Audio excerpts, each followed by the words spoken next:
Glórias a Deus, porque Ele nos concede mais uma oportunidade de louvarmos o seu nome e de compartilharmos a doce e a poderosa palavra de Deus.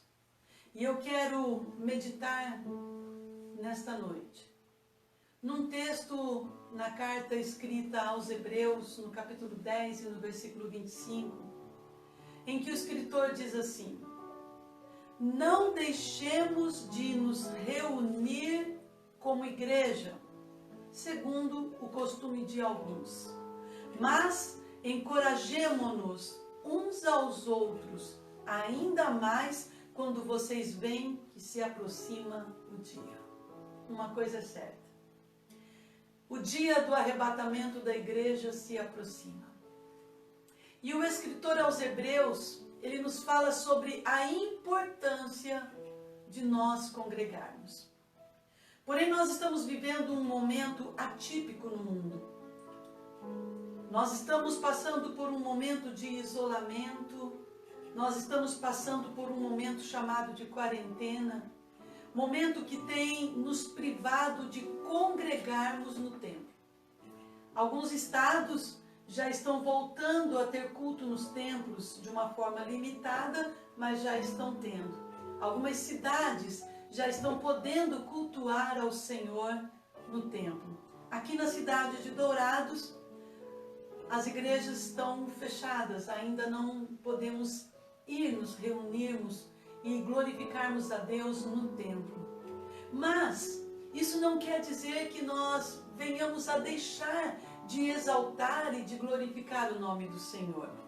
O escritor aos Hebreus, ele inicia esse capítulo de número 10, instruindo a igreja acerca do sacrifício de Jesus Cristo, afirmando ter sido este sacrifício definitivo. Cristo se entregou na cruz como o Cordeiro de Deus uma única vez. E ele explica isso do versículo 1 até o versículo 18, dizendo que não seria mais necessário aquele sistema de sacrifícios do Antigo Testamento, porque de uma vez por todas, Cristo se fez sacrifício por nós. E até o versículo 18, do versículo 1 até o versículo 18 do capítulo 10, o escritor ele vai descrevendo a forma como Cristo estabeleceu a nova aliança, estendendo a salvação para toda a humanidade. E do verso 19 até o verso 25, nós somos encorajados a perseverar na fé.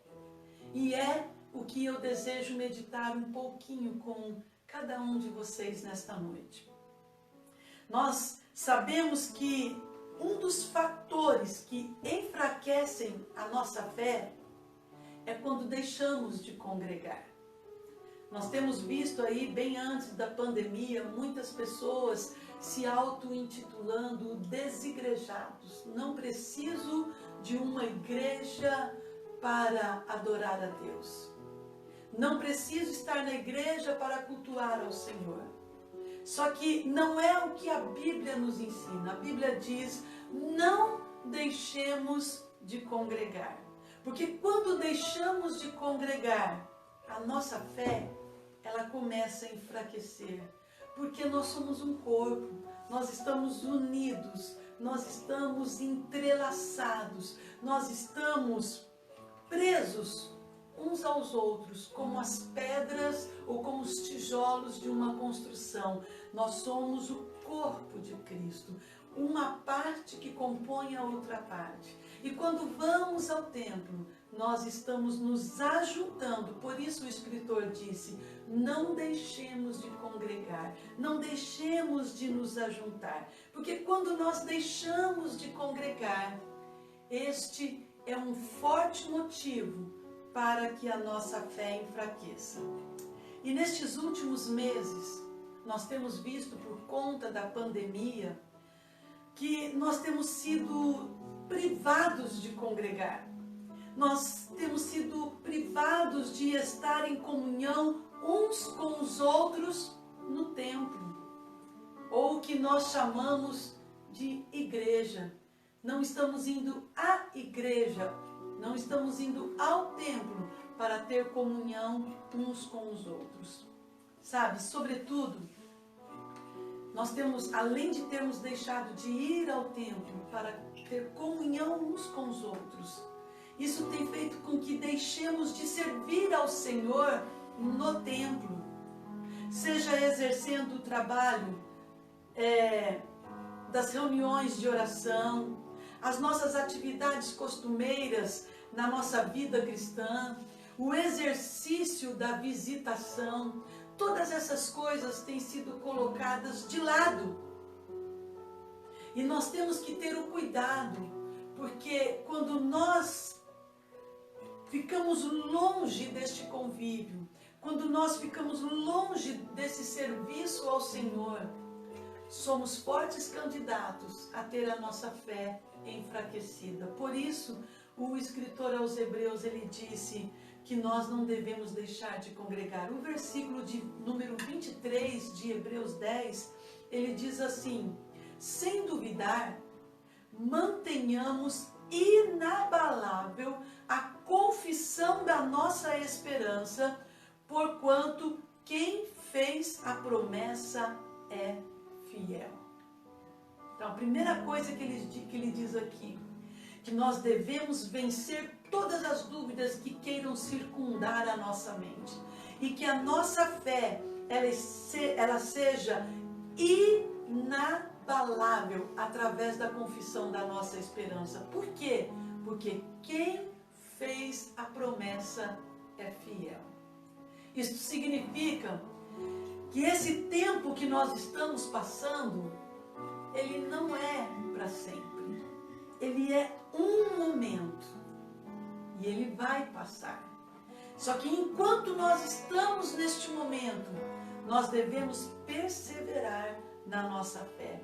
O versículo 25 diz: não abandonemos a tradição de nos reunirmos como igreja. Eu li para vocês que nós não devemos deixar de congregar, a versão Almeida Revista e Corrigida. A outra versão que eu li agora há pouco, eu vou pegar aqui: não deixemos de nos reunir como igreja, que está na versão da NVI, a Nova Versão Internacional. E a Bíblia King James, ela diz assim: não abandonemos a tradição de nos reunirmos como igreja, segundo o procedimento de alguns. Pelo contrário, motivemo-nos uns aos outros, tanto mais quando vedes que o dia se aproxima. O que nós aprendemos aqui? Que nós devemos continuar cultuando a Deus. O versículo diz assim: não abandonemos a tradição de nos reunirmos como igreja. Nós estamos privados de nos reunirmos no templo, mas não podemos deixar de nos reunir como igreja. E nesse cultuar a Deus, nós observamos que nós nos reunimos enquanto igreja para exaltar o nome do Senhor aonde quer que nós estejamos. Entenda, é de extrema importância nós nos reunirmos como igreja no templo, mas se não podemos estar no templo, nós precisamos nos reunir como igreja no nosso lar, na nossa casa, com a nossa família. Esse momento que estamos vivendo, ele nos impede de nos reunirmos no templo, mas ele pede que nós venhamos a nos reunir como igreja dentro da nossa casa, com a nossa família, até que estejamos liberados de congregarmos novamente. Na sua casa, chame sua esposa, chame seus filhos, chame seu esposo, e pelo menos uma vez por semana, reúna a sua família como igreja. Reúna a sua família como igreja e adore, e exalte e glorifique ao Senhor. A Bíblia, ela nos mostra duas ocasiões em que o povo de Deus precisou ficar recluso dentro da sua casa. E isso aconteceu dentro de um propósito de Deus em mantê-los dentro de casa. Primeiro, para salvar as suas vidas. E depois, para que quando eles saíssem, impactassem o mundo. O primeiro exemplo, nós vamos encontrar no Antigo Testamento, no livro do Êxodo. Lá no capítulo 12 vai falar de quando Deus chama Moisés. E ele diz para Moisés, eu vou libertar o meu povo. E ele enviou todas aquelas pragas. Mas na última, Deus diz para Moisés, você vai dizer para todos ficarem dentro de casa. Cada família ficará reunida. Cada família na sua casa. É o que estamos vivendo hoje. Nós somos igreja e cada família está na sua casa. E Deus instrui a Moisés de que eles deveriam ficar dentro de casa. As portas, os umbrais das portas seriam marcados com o sangue do cordeiro nos umbrais. E no período em que eles estivessem dentro de casa, eles deveriam fazer uma coisa. Eles não ficaram dentro de casa apenas por ficar. Deus não disse para Moisés, manda todo mundo entrar dentro de casa, ficar sentado lá esperando, porque vai passar o anjo destruidor da morte e vocês fiquem lá dentro esperando. Não. Deus disse, cada família vai ficar na sua casa. E o que eles devem fazer? Eles devem cultuar. Eles vão celebrar a Páscoa, eles vão comer o cordeiro, eles vão comer o pão asmo, eles vão celebrar dentro da sua casa. E Êxodo 12, verso 26 e verso 27 diz assim, quando Moisés instrui o povo, Moisés diz assim, quando os vossos filhos te perguntarem, que culto é este vosso? Vocês vão responder, este é o culto ao Senhor. É a celebração da Páscoa, é a celebração da liberdade. Observe, eles estavam em casa, estavam privados de sair, mas eles estavam cultuando em família. Por quê? Porque Deus tinha um propósito. Porque quando eles saíssem, eles iriam para a terra prometida. E o mundo daquela época seria abalado pelo testemunho do que Deus fez ao seu povo. Tanto é que quando Josué atravessa o Jordão e começa a conquistar, os povos atemorizados, porque tinham ouvido o que Deus havia feito com Israel desde lá do Egito, desde quando as famílias estavam dentro de suas casas, cultuando ao Senhor. Deus, Ele não faz e Ele nem permite que algo seja feito sem propósito. Deus tem um propósito nesse tempo em que estamos atravessando. Primeiro, Ele está ajuntando as famílias. Ele está restaurando a comunhão no lar. Deus está restaurando o convívio entre pais e filhos, entre filhos e pais.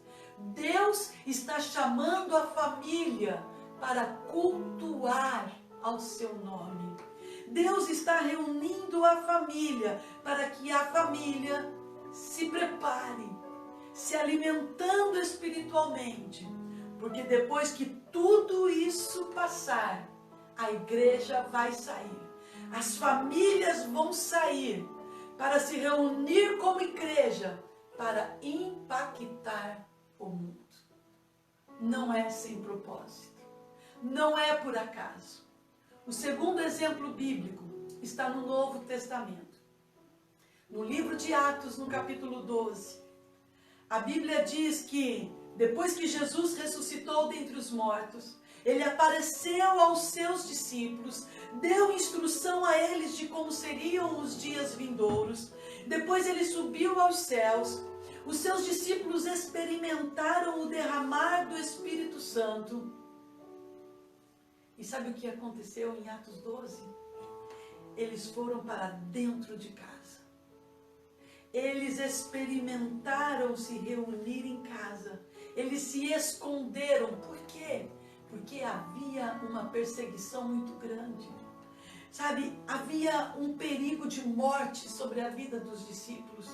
E eles estavam reunidos em casa. Atos 12, verso 12 diz: considerando ele isto, Pedro estava falando, considerando ele isto, ele foi à casa de Maria, mãe de João, que tinha por sobrenome Marcos, onde muitos estavam reunidos e oravam. Eles não estavam dentro de casa apenas por estar. Eles não estavam dentro de casa descansando. Eles não estavam dentro de casa brigando uns com os outros. Eles estavam cultuando, orando, buscando ao Senhor. Deus, Ele nos colocou em casa para cultuarmos em família, para rever os nossos conceitos espirituais enquanto família. Deus, Ele nos colocou dentro de casa para nos fortalecermos como família. Porque quando tudo isso passar, Deus vai cumprir o seu propósito. No primeiro exemplo, os israelitas saíram e a fama de Deus na vida deles foi notória. No segundo caso, quando os discípulos revestidos do poder, depois reunidos ali em oração por causa da perseguição, quando eles saíram, eles impactaram o mundo. Atos 17, verso 6 diz: estes que têm alvoroçado o mundo chegaram até aqui. É isso que Deus vai fazer com a igreja. Escute, este é um tempo de preparo. Este é um tempo de restauração familiar. Este é um tempo onde Deus está trabalhando nas famílias. Porque Deus vai impactar o mundo através da igreja. Porque o dia se aproxima. E quando passar esse isolamento social, corra para servir ao Senhor. Não deixe de congregar como é o costume de alguns. Essa é a confiança do crente. Sabe, queridos, muitos estão frustrados com a igreja. Existem muitas pessoas que estão decepcionadas com a igreja. Decepcionadas com pastores, decepcionadas com líderes. Mas escute, Deus levantou você. Deus está preparando você.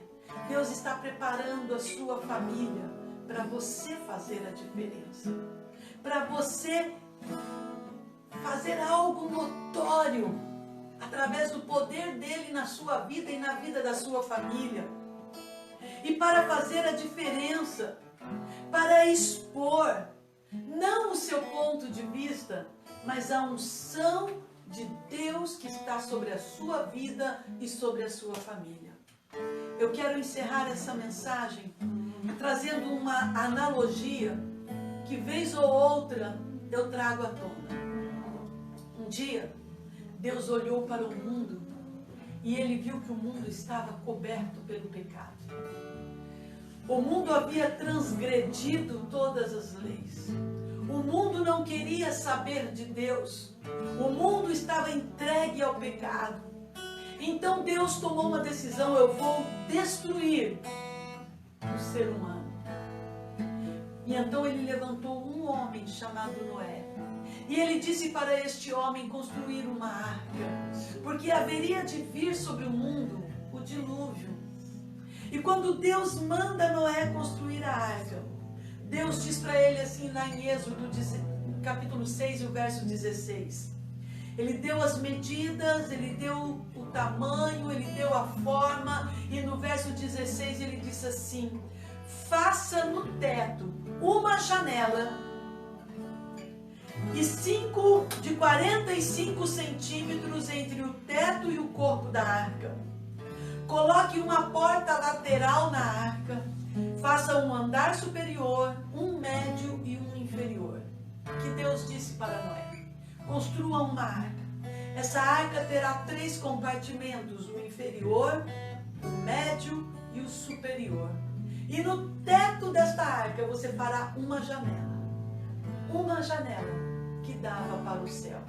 E Deus instrui a este homem a trazer os casais de animais puros, os casal de animal impuro. Deus instrui a Noé como ele deveria fazer. E Noé pregou, o povo não acreditou. E ele entrou com sua família e Deus fechou a porta daquela arca. Quando Noé entra, vem o dilúvio. Quando vem o dilúvio, todos os que estavam fora da arca morreram.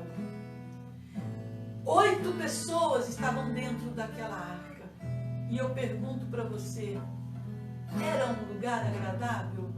Não, queridos, não era. Era uma arca de 3 compartimentos. A Bíblia não diz sobre como eram esses compartimentos. Mas eu posso imaginar que Noé, com sua inteligência, em um compartimento ele deve ter colocado todos os animais. Em outro ele deve ter colocado um estoque de alimento para esses animais. Em outro ele deve ter ficado com a sua família numa arca que tinha uma única janela no teto que dava para o céu. Essa arca não devia ser um lugar agradável. Havia ali mau cheiro dos animais, havia ali um cheiro forte do estoque de alimentos, havia o barulho dos animais e uma única janela que dava para o céu, que possivelmente estava fechada por causa do dilúvio, porque era para cima. Só que fora daquela arca, com todos esses problemas, havia morte e destruição. Então, com todos esses problemas, o melhor lugar para se estar, mesmo tendo uma única janela, era a arca. Assim é a igreja. A igreja, ela tem problemas. A igreja, muitas vezes, tem um cheiro de pecado escondido, oculto. O barulho das pessoas que falam e que dizem que são e que querem fazer e querem se aparecer. A igreja tem barulho. A igreja tem cheiro. Mas mesmo assim, é o melhor lugar para você estar. É o melhor lugar para nós estarmos. Sabe por quê? Porque a Bíblia diz que Cristo vem arrebatar a sua igreja. Ele vem buscar a sua igreja. E é por isso que o escritor aos Hebreus, ele diz: não deixe de congregar. Congregue, mesmo que haja barulho, mesmo que o líder seja um líder que você vê, não olhe para ele. Olhe para Jesus, o autor e consumador da nossa fé. Mesmo que você veja aqui os burburinhos, os barulhos, não olhe. Olhe para Cristo, o autor e consumador da sua fé. Está chegando o tempo em que vai acabar essa quarentena. Vamos utilizar bem este momento que Deus nos deu. Vamos aproveitar e edificar a nossa casa, edificar a nossa família, conversar mais uns com os outros, orar juntos, jejuar juntos, glorificar a Deus juntos, reunir, cultuar juntos. Porque é este o propósito de Deus. É isto que Deus espera de nós. Porque quando sairemos fortes. Sairemos prontos para impactar o mundo. Que essa palavra seja colocada no teu espírito nesta noite. Que o Senhor ministre ao teu coração. Que você guarde essa palavra no teu coração para não pecar contra o Senhor. Não deixe de congregar. Eu encerro dizendo, os 2 exemplos, no exemplo do povo de Israel no Egito, eles ficaram dentro de casa porque a morte estava passando.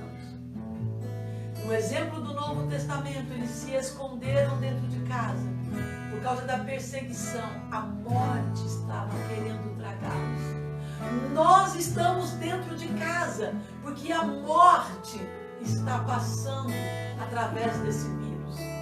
Mas nenhuma destas coisas tem o poder de nos destruir, se em vez de ficarmos tão somente aqui dentro, fazendo nada, exaltarmos e adorarmos e cultuarmos e engrandecermos ao nosso Deus em família.